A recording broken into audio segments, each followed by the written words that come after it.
నమస్తే. ప్రస్తుతం మనం యూసఫ్‌గూడలోని కుర్చీ తాత అల్లుని ఇంట్లో ఉన్నాం. వాళ్ళ బిడ్డ వాళ్ళ భర్త ఇంట్లో ఉన్నాం. ఎందుకంటే ఈ 2 రోజులు నిన్న నుంచి ఈ రోజు గూడా సర్కిల్ బాగా అయిపోతుంది. ఇప్పుడే సోషల్ మీడియాలో నేను గూడా చూసినా కుర్చీ తాత చనిపోయాడని రకరకాల వార్తలొస్తున్నాయి. ఇదంతా సరాసరి గాదు. డైరెక్ట్ వాళ్ళ కుటుంబ సభ్యుల దగ్గరికి వచ్చి ఒక క్లారిటీ తీసుకుందామని వచ్చిన. అసలు ఏం జరిగింది అనే కోణంలో మనం అడిగి తెలుసుకునే ప్రయత్నం చేద్దాం. కుర్చీ తాత వాళ్ళ వైఫ్ ఉన్నారు. అమ్మ మీ పేరు? నా పేరు ఆసియా సుల్తానా. సుల్తానా గారు, ఆహ్, కుర్చీ తాత చనిపోయాడని నిన్న నుంచే బాగా సర్క్యుల్ అయితుంది. సోషల్ మీడియాలో గాని, యూట్యూబ్‌లో గాని. అసలు నిజంగా ఏం జరిగిందమ్మా? నిజంగా ఏం జరిగిందంటే సారు ఫస్టు మేడ్చల్ అన్నారు. హ్మ్. మేడ్చల్ నుంచి పోలీసోళ్ళు ఫోను చేసిండ్రు నా కొడుకునన్నారు. హ్మ్. వీడియోలో ఏసిల్లు. ఆ వీడియోలో మాకు నిన్న రాత్రి 8 గంటలకొచ్చింది వీడియో. వీడియోలో మేము చూసుకున్నాం. అంటే నేను సరింగా చూడలే. కళ్ళు సరింగా నాకు మసక మసక కనబడితే సరింగా చూడలే. ఎనక ముందయినా. నా బిడ్డ అన్నది "నువ్వు ఏడవకమ్మా. నువ్వు ఏడవకు. నాన్న గాదు" అని నా బిడ్డ చెప్పింది. అయితే రైల్వే స్టేషన్ కాడ దొరికిండట ఈయన. హ్మ్. ఆయన చచ్చిపోయి నిన్నటికి 6 రోజులు. శనివారం చచ్చిపోయిండట ఆయన. 6 రోజులాయె. అయినా గాని చూసేద్దామని నేను, నా పెద్ద కొడుకు, నా చిన్న కొడుకైతే ఈ నడిపి కొడుకు పొద్దున్నే పోయిండు. నా నడిపి కొడుకు మన తన భార్య హ్మ్. చిన్న పిల్లలని ఇడిచిపెట్టి గాంధీ కాడికి వచ్చిండ్రు వాళ్ళు.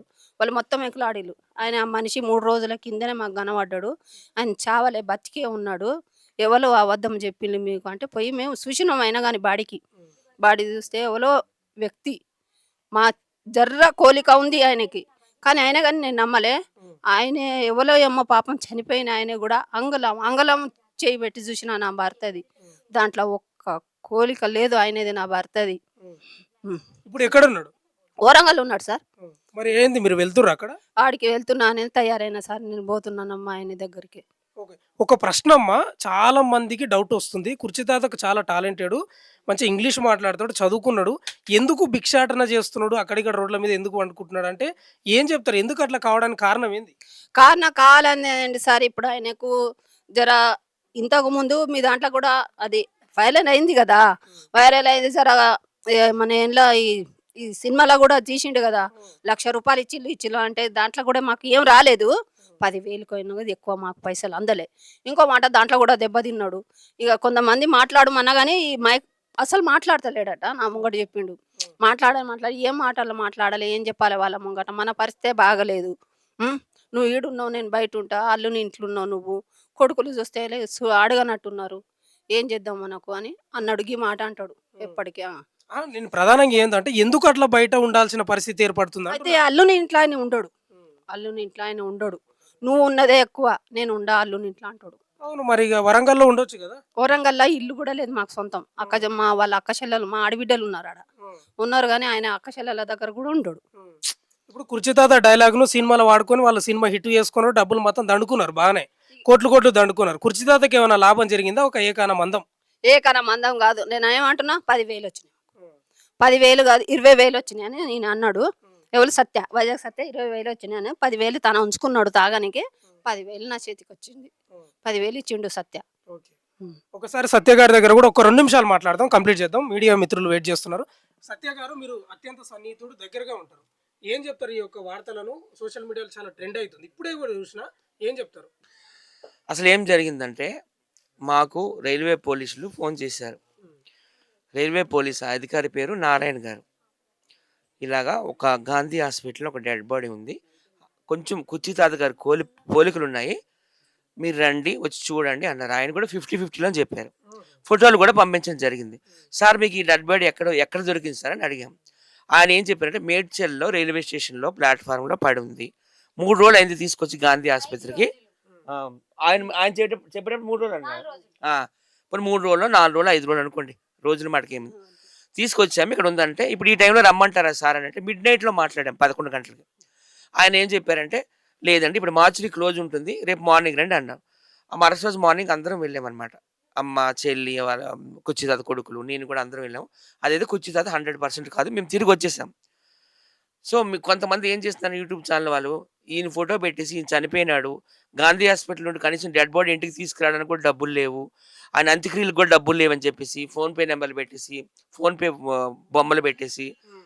స్కానర్‌లు అవి ఇవి పెట్టేసి చాలా డబ్బులు దండుకున్నారు. ఇదెంత అన్యాయం అసలు వాళ్ళకి ఎవరు చెప్పారు కుర్చీ చనిపోయినాడని. హ్మ్. మీరు చూశారు నిన్న కూడా నాతో మాట్లాడాడు కుర్చీ తాత. ఆయన వరంగల్‌లో ఉన్నాడు. వరంగల్‌లో బస్ స్టాండ్ ముందు చూడండి కాకతీయ శిలాతోరణం ఉంటది. అక్కడ నిలబడి మాట్లాడాడు. బతికున్నోడినే చంపేస్తున్నారు ఏంటనేసి.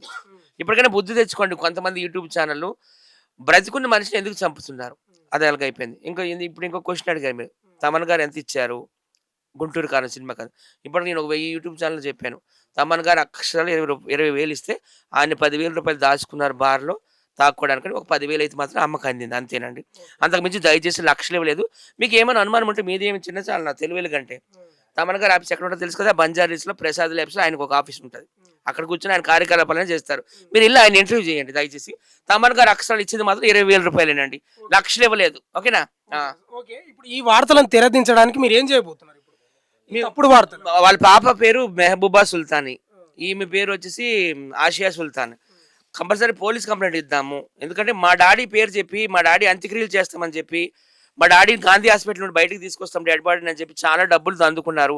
ఆ ఆధారాలు ఉన్నాయి అని ఆయన పోలీస్ కంప్లెయింట్ అయితే కంపల్సరీగా ఇద్దామని అంటున్నారు. అంటే ఇస్తామండి మరి. ఇస్తే భవిష్యత్తులో ఇట్లాంటి పునరావృతం కాదు కదా! కుర్చీతాత అభిమానులకు కూడా నేను ఒకటే విజ్ఞప్తి చేస్తున్నాను. కుర్చీతాత ఏం చిన్న స్టార్ కాదు. ఆయనకు కూడా ఆంధ్రాలో, తెలంగాణలో, రాయలసీమలో, కర్ణాటకలో అభిమానులు ఉన్నారు. ఆ అభిమానులు అందరూ కూడా ఎవరైతే ఫేక్ పోస్టులు పెట్టారో వాళ్ళందరూ కూడా రిపోర్ట్లు కొట్టి దయచేసి ఆ యూట్యూబ్ ఛానల్ ఎగరేసియండి. మీరు కూడా కేసులు పెట్టండి. ఇప్పుడు ఈ వార్తను తెరదించడానికి కుర్చీతాతను తీసుకొస్తారా మరి? వెళ్తున్నారు. ఈరోజు నేనైతే ఆమెకు డబ్బులు ఇచ్చాను కొంచెం బస్ టికెట్లకి. తర్వాత ఏమో సరుకులు అవి ఇచ్చి పాపం ఇంట్లో కూడా ఏం లేదండి. పాపం అందరూ ఆదుకోవాలని నేను అందరూ రిక్వెస్ట్ చేస్తున్నాను. నేను కూడా కొన్ని సరుకులు ఇచ్చాను. రైసు, తర్వాత ఏమంటారు చపాతీ పిండి, ఆయిల్ అన్నీ కూడా ఇచ్చాను. ఒకటి చివరి ప్రశ్న. పచ్చళ్ళు అన్ని కూడా మీరు కూడా కొంచెం వాళ్ళకి ఆదుకోవాలని ఈ సందర్భంగా నేను ఒక్కనే కాదు కదా, 2 చేతులు కలిస్తే కదా చాపలేట్. అందరూ ఆదుకోవాలని కోరుతున్నాను. హైదరాబాద్‌లో అటు ఇటు ఆయన పార్కుల దగ్గర అక్కడిక్కడ ఉంటాడు కదా. ఈ తల్లి ఏం చెప్పిందంటే అల్లునింట్లో ఉండలేకనే అటు ఇట్లా ఉంటున్నాడు అని చెప్తున్నాడు. మీరంతా ప్రయత్నాలు చేసి ఒక రూము ఇచ్చి భార్య భర్త కలిసి ఆ ఇంట్లో ఉండేటట్లు ఏమైనా ప్రయత్నం చేయొచ్చు కదా. ఆయన వినాడండి. అదే కదా తలనొప్పి.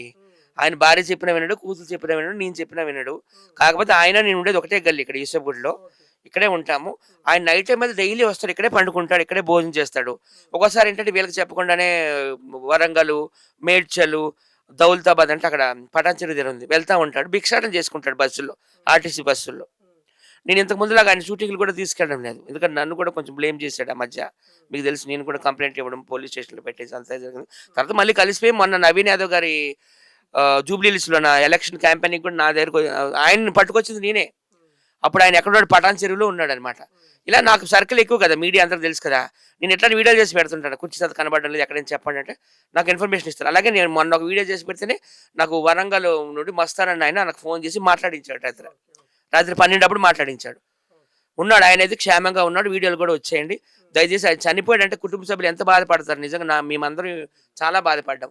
భార్య అయితే అసలు ఎంత ఏడ్చిందో, కూతురు కూడా ఇంకా డబల్ ఏడ్చింది ఆమె. అంటే కుర్చీతాత డైలాగులను వాడుకొని డబ్బులు సంపాదించుకున్నారు. ఇప్పుడు ఆయన చనిపోయిండని తప్పుడు వార్తలు రాస్తూ కూడా డబ్బులు సంపాదించారు. మీరు చూడండి కావాలంటే కొన్ని యూట్యూబ్ ఛానల్ ఫోన్ పే నెంబర్లు కొందరు పెట్టారు, ఫోన్ పే స్కానర్లు పెట్టారు. వాళ్ళందరి మీద కూడా కేసు చేస్తానంటారు వాళ్ళ కూతురు భార్య. వెయ్యాలి మరి, ఎందుకు అట్లా శవ రాజకీయాలు చేయకూడదు కదా. ఆయనకి ఫ్యాన్స్ మొత్తం ఉన్నారు. ఇందాక చెప్పినట్టు ఆంధ్ర, తెలంగాణ, రాయలసీమ, కర్ణాటక ఫ్యాన్సే యాక్షన్ తీసుకుంటారు. Thank you. మనం కుర్చీతాత బిడ్డే వాళ్ళ ఇంటి దగ్గర ఉన్నాం. ఇప్పటిదాకా చెప్పిన నేను వీడియోలో పెద్ద బిడ్డ ఈమె తర్వాతనే 3 కొడుకులు కుర్చీతాతకు. ఈమె పేరు మహబూబా సుల్తాన్ అనంట. అసలు ఏం జరిగింది, ఎందుకు ఈ తప్పుడు వార్తలు వస్తున్నాయి సుల్తానా గారు? మాకు మొన్న నైట్ 7:30కి తెలిసిందండి. అది ఫోటోలు ఎవరు వైరల్ చేశారో మాకు తెలీదు, కానీ ఫోటోలు మాకు కూడా వచ్చేసాయి. Medchal railway station railway department వాళ్ళకి ఆ శవం దొరికిందంట. కాకపోతే ఇంచుమించు నాన్న పోలికలు ఉన్నాయి, కానీ నాన్న కాదు. ఎందుకంటే నాన్న అట్లా ఎవరు లేని ప్రదేశంలో తిరగరు. తను ఉండేది అందరి మధ్యలోనే తను అడుక్కున్నా కానీ అందరి మధ్యలోనే ఉంటారు. అట్లా ఎవరు లేని ప్రదేశంలో ఉండరు. కాబట్టి నేను ఆ ఫోటోలు చూసేసి మా నాన్న కాదని నేను అప్పుడే కన్ఫర్మ్గా సత్య గారికి చెప్పేశాను. వెంటనే సత్య గారు వచ్చారు ఇంటికి. ఓకే అమ్మా. చాలా మందికి ఒక ప్రశ్న మెదులుతుంది మెదడులో. ఏంటంటే ఇప్పుడు భిక్షాటన చేస్తూ పార్కుల దగ్గర ఆడి రోడ్ల మీద పట్టుకుంటారు. అసలు కుర్చీతాత మిమ్మల్ని మీ తర్వాత 3 తర్వాత భార్యను ఎట్లా సాకిండు అనేది ప్రధానంగా చాలా మంది అడుగుతున్నారు. మీ నాయన ఏం పని చేస్తాడు? మా నాన్న అంటే సార్ ఫస్ట్ ఆయన లారీ డ్రైవర్. అక్కడ నుంచి తప్పుకున్నాడు. ఇక లారీ డ్రైవర్ నుంచి అక్కడ నుంచి తప్పుకొని ఆయిల్ పోసేటోళ్ళు సెంట్రింగ్కి. తర్వాత కూరగాయలు అమ్మిండు. కాకపోతే కష్టం చేసిర్రు, మమ్మల్ని సాదిర్రు. మా అమ్మ కూడా బాగా కష్టపడ్డది సార్. మా అమ్మకి హెల్త్ బాగుండదు. అట్లా అని కొన్ని రోజులు మా అమ్మని తీసుకొని 12 సంవత్సరాల దాకా నా పెళ్లి కాకముందు అయితే దాదాపు హాస్పిటల్లోనే మా సగం జీవితం గడిపిరు. తను 4 పిల్లల్ని తీసుకొని చేసిరు సార్, కష్టం అంటే ఆయన చేసి. చేసిన పని అంతా వరంగల్ సైడ్ చేసిండా హైదరాబాద్లో చేసిండా? ఎక్కువైతే మేము వరంగల్లో లేము. నా చిన్నతనంలోనే మేము వరంగల్ వదిలేసి వచ్చేసాం. దాదాపు వచ్చి ఇప్పుడు 25-30 సంవత్సరాలు అవుతుంది సార్ ఇక్కడికి వచ్చి. హైదరాబాద్ వచ్చి. అవును. ఓకే. మరి ఎందుకు కుర్చీ తాత చదువుకున్నాడు, ఇంగ్లీష్ మాట్లాడతా, జ్ఞానం ఉంది, లోక జ్ఞానం ఉంది, ఎందుకు నలుగురు బిడ్డలు, ఓ బిడ్డ, ముగ్గురు కొడుకులు ఒక బిడ్డ, ఈ నలుగురు పిల్లలు ఉన్నాక కూడా ఎందుకు ఇట్లా తయారైంది, ఏం కారణం? తను ఎవరు చెప్తే వినరు, తన మాట తనదే, అట్లా అంతే అంతే, ఇంకేం కారణం లేదు. తాగొద్దంటే తాగుతారు. మరి మీరే పెద్ద బిడ్డ, మీరు ఓ రూమ్ రెంట్కు ఇప్పించి భార్యను భర్తను ఇక్కడ, అంటే భార్య భర్తను ఇక్కడ ఎక్కడైనా ఓ రూమ్లో పెట్టే ప్రయత్నం చేసిండ్రా? ఫస్ట్ నేను అక్కడ ముంగట ఉన్నాను సార్ రెంట్కి. అక్కడనే నేను చూసిన 3000 కిరాయ. తమ్ముళ్ళ సహాయం, అప్పుడు 3 తమ్ముళ్ళు ఉన్నారు. అంటే ఇప్పుడు ఒక తమ్ముడు కాలమైండు, 5 నెలలు అవుతుంది. చిన్న తమ్ముడు చనిపోయిండు, ఆగస్టు నెలలో చనిపోయిండు.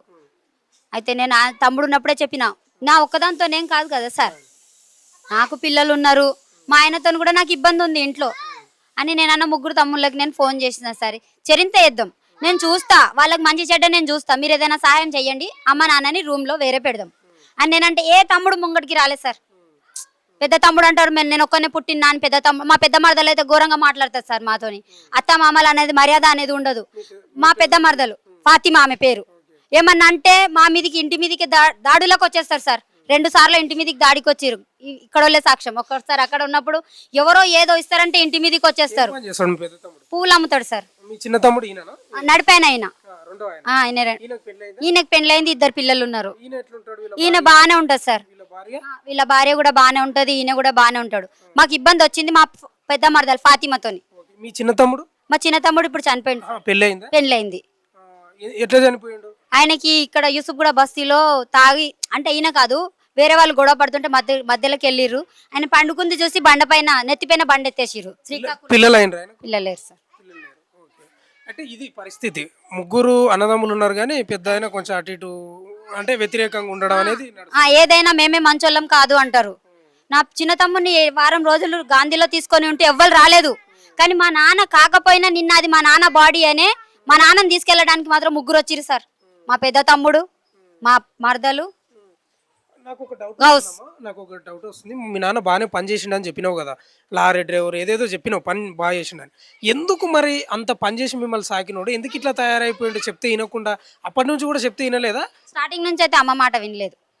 స్టార్టింగ్ నుంచి అమ్మ మాట వినలేదు, చిన్నగా ఉన్నప్పటి నుంచి అంతే. ఆయనదే ఇప్పుడు ఎట్లా ఉన్నారో అని స్టార్టింగ్ లో కూడా అంతే, నా మాట నాదే అంటారు. అంటే చేతిలో ఆయన జీవితాన్ని ఆయన్ని ఇబ్బంది పాలు చేసుకుంటా. ఆయన ఇబ్బంది కాదు, మమ్మల్ని కూడా ఇబ్బంది పెడుతున్నారు. అయితే చాలా మంది ఏమనుకుంటారు తెలుసా, డౌట్ వచ్చింది, వాళ్ళ డౌటే నేను అడుగుతున్నా. అరే 3 మగపిల్లలు ఒక బిడ్డే ఉంది, ఈయనకేం కర్మ, రోడ్ల మీద వండుకున్నాడు, భిక్షాటన చేసుడు ఏం కర్మ అని చాలా మంది అన్నారు. నేను అందుకు అడిగిన ప్రశ్న. ఉండమంటాం సార్ మేము, ఇంటికి వస్తారు ఉంటారు, వద్దు బయట. సరే నీకు తాగుడు అలవాటు ఉంది కదా, నేను తెప్పిస్తా మిమ్మల్ని, నేను పనికి కూడా, అమ్మాయి కూడా మా అమ్మ కూడా ఇంట్లోనే ఉంటుంది, ఏ పనికి వెళ్ళదు. నేను ఇంట్లో పని కూడా చేపి మా అమ్మతోని కూడా. వరంగల్లో మీకు సొంత ఇల్లు ఉందా? లేదండి, మాకు ఇల్లు అనేది ఎక్కడా లేదు. మీ అమ్మ మీ దగ్గరే ఉంటుంది? అమ్మ నా దగ్గరనే ఉంటుంది. ఓకే, థ్యాంక్ యూ సుల్తానా గారు. ఒకసారి మీరు అటు వెళ్ళండి, వాళ్ళు పిలుస్తారు. ఇది ప్రధానంగా యూసఫ్ గూడలో కుర్చీ తాత పెద్ద బిడ్డ ఇంటి దగ్గర మనం ఉన్నాం. ఇప్పుడు మన దగ్గర మాట్లాడింది పెద్ద బిడ్డనే. పెద్ద బిడ్డ తర్వాత 3 మగపిల్లలు, ముగ్గురికి మ్యారేజ్లు అయినాయి. చిన్న కొడుకు 5 నెలల క్రితమే ఎవరో కొడితే చనిపోయింది అనేది చెప్తుంది. ప్రధానంగా ఇక్కడ ఏంటంటే చాలా మందికి డౌట్ వచ్చింది, కుర్చీ తాత ఎందుకు ఆ పార్క్లో పోటీ, బస్ స్టాండ్లో పోటీ, ఆడుకుంటాడు బస్సులోకి, వినడంట, వినే మనిషి కాదంట. ఆమెనే చెప్తుంది, మనం చెప్పుడు కాదు, ఆమెనే చెప్తుంది. ఈనాడంట ఫస్ట్ నుంచి కూడా వాళ్ళు చిన్నప్పటి నుంచి ఆమె చెప్తున్న పరిస్థితి, అంటే చిన్నప్పటి నుంచి గట్లే ఉన్నాడంట, వినని పరిస్థితి. ఇక ఈ యొక్క వార్త ఏంది ఈ రోజు ప్రధానంగా మనం వచ్చిందంటే, చనిపోయింది అనే వార్త ఏదైతే వచ్చిందో సోషల్ మీడియాలో సర్కిల్ గిర్రం తిరుగుతుంది కదా, ఆ వార్తను నిజమా అబద్ధమా తెలుసుకోవడానికి ఇక మనం స్టూడియోలో ఉండి మాట్లాడేదానికంటే డైరెక్ట్ ఇంటికే వచ్చి వాళ్ళ కుటుంబ సభ్యులతోటి ఒక క్లియర్ కట్గా వాళ్ళ వాయిస్ తీసుకుంటే తెలుస్తుందని ఇక్కడ వచ్చినాం. 100% కుర్చీ తాత చనిపోలేదంట, వరంగల్లో బ్రహ్మాండంగా ఉన్నాడంట. ఒక వీడియో కూడా పెట్టిండంట, ఆ వీడియో కూడా చూపించారు వాళ్ళు నాకు. మొత్తమే అయితే ఈ వార్తలు అనేది పూర్తిగా అవాస్తవం. సోషల్ మీడియాలో డబ్బులు సంపాదించుకోవడానికి ఆయన డైలాగులతోటి ఇన్ని రోజులు సోషల్ మీడియాలో తిప్పి ఆయన డైలాగులను డబ్బులు సంపాదించుకున్నారు. ఇలా చచ్చిపోయినని ఆయనను ఆ వార్తను సర్క్యులేట్ చేస్తూ డబ్బులు సంపాదించుకుంటారని కుటుంబ సభ్యులు, కుర్చీ తాత భార్య, బిడ్డ వీళ్ళందరూ ఆగ్రహం వ్యక్తం చేస్తున్న పరిస్థితి. మొత్తం మీద అయితే కుర్చీ తాత ఏమీ చనిపోలేదు. వీడియో జర్నలిస్ట్ గణేష్తో బాను, యూసఫ్ గూడ.